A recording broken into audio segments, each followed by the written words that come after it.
Première lecture du livre de l'Exode, chapitre 32, versets 7 à 14.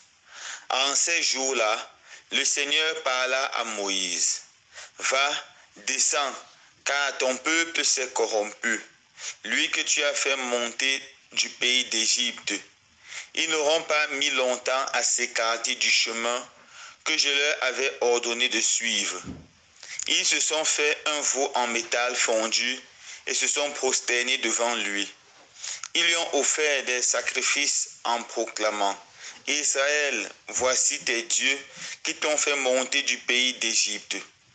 Le Seigneur dit encore à Moïse: Je vois que ce peuple est un peuple à la nuque raide. Maintenant, laisse-moi faire. Ma colère va s'enflammer contre eux et je vais les exterminer. Mais de toi, je ferai une grande nation.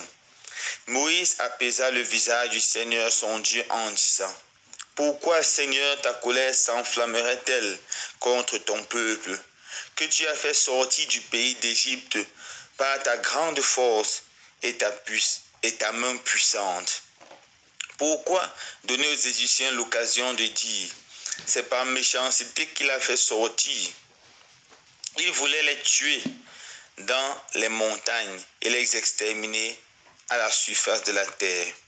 Reviens de l'ardeur de ta colère, renonce au mal que tu veux faire à ton peuple.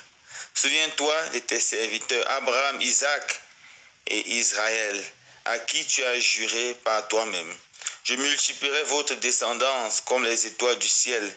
Je donnerai, comme je l'ai dit, tout ce pays à vos descendants, et il sera pour toujours leur héritage. Le Seigneur renonça au mal qu'il avait voulu faire à son peuple. Parole du Seigneur. Nous rendons grâce à Dieu.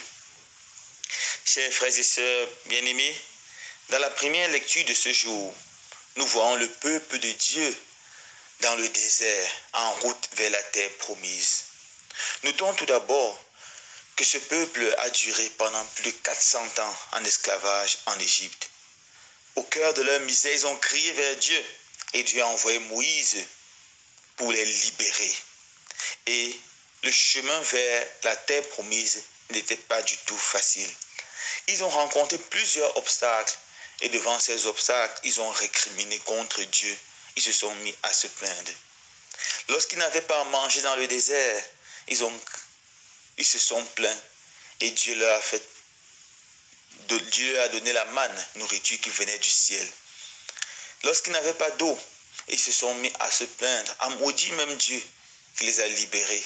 Dieu a fait jaillir l'eau des rochers afin qu'ils puissent boire.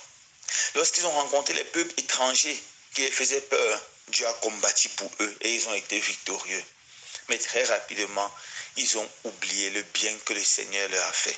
Alors lorsque Moïse va au mont Sinaï et passe 40 jours et 40 nuits à méditer, à prier, ils se disent: Dieu nous a abandonnés. La preuve, c'est que Moïse ne descend pas. Moïse est mort. Alors, ils prennent de l'or qu'ils possédaient, ils fondent et ils fabriquent un veau d'or. Et ils se mettent à adorer ce veau d'or. Ils disent les uns aux autres: Voici le Dieu qui t'a fait sortir d'Égypte. Voici le Dieu qui a combattu pour toi. Prosterne-toi devant lui et adore-le. Ils adorent un Dieu qui a les yeux mais qui ne voit pas, des oreilles mais qui n'entend pas, une bouche mais qui ne peut pas parler. Alors qu'ils ont été sauvés et libérés par le seul vrai Dieu.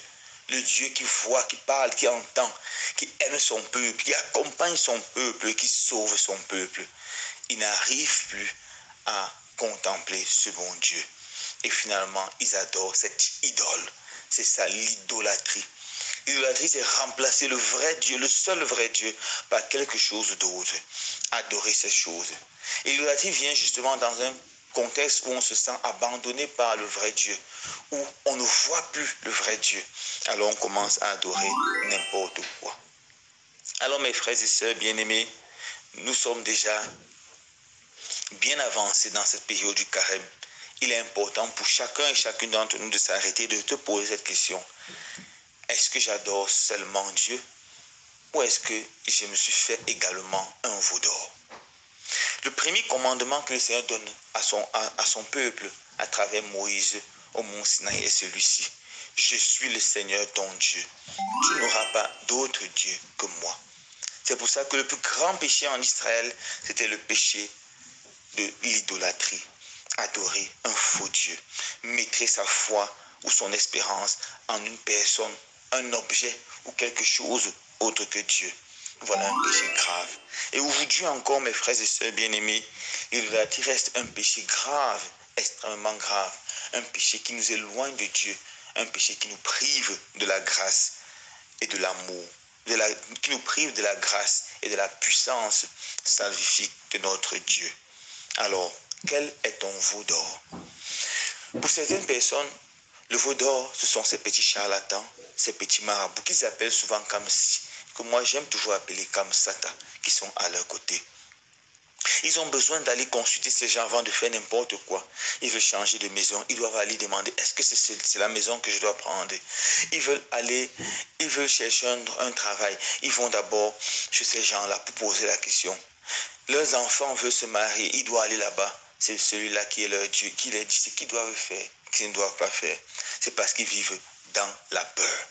Pour certains, ce sont certains petits gris-gris qu'on leur a donnés. Ils portent dans leur poche, certains autour de leurs reins, d'autres sous leurs pieds ou dans leurs cheveux. Voilà leur petit Dieu. Parce qu'ils croient qu'avec cela sur eux, ils sont invincibles. Aucune force de mal ne peut les nuire. Mes frères et sœurs, c'est un pur leurre. C'est une pure illusion. Pour certains encore, leur veau d'or, c'est l'argent. Ils peuvent faire tout pour avoir l'argent, même tuer, même tromper, même voler, même escroquer pour avoir de l'argent. L'argent encore, l'argent après et l'argent toujours. Pour d'autres, leur veau d'or, c'est le sexe. Ils peuvent tout faire, tout pour cela. Dès qu'ils voient un homme ou dès qu'ils voient une femme, ils commencent à se comporter comme quelqu'un qui a été électrocuté, quelqu'un qui ne réfléchit plus. Alors, ils finissent dans tout genre de pratiques perverses, pornographie, homosexualité, fornication, adultère et bien d'autres. Pour d'autres encore, le Dieu peut être une personne, ça peut être un ami, ça peut être même un conjoint ou un enfant, quelqu'un qui s'aime tellement qu'ils n'ont plus le temps pour Dieu, ils n'ont plus le temps pour d'autres personnes. À cause de ces personnes, ils peuvent faire tout ce qui est abominable. Alors mes frères et sœurs bien-aimés, quel est notre veau d'or? Quel est ton veau d'or? Quel est ton veau d'or?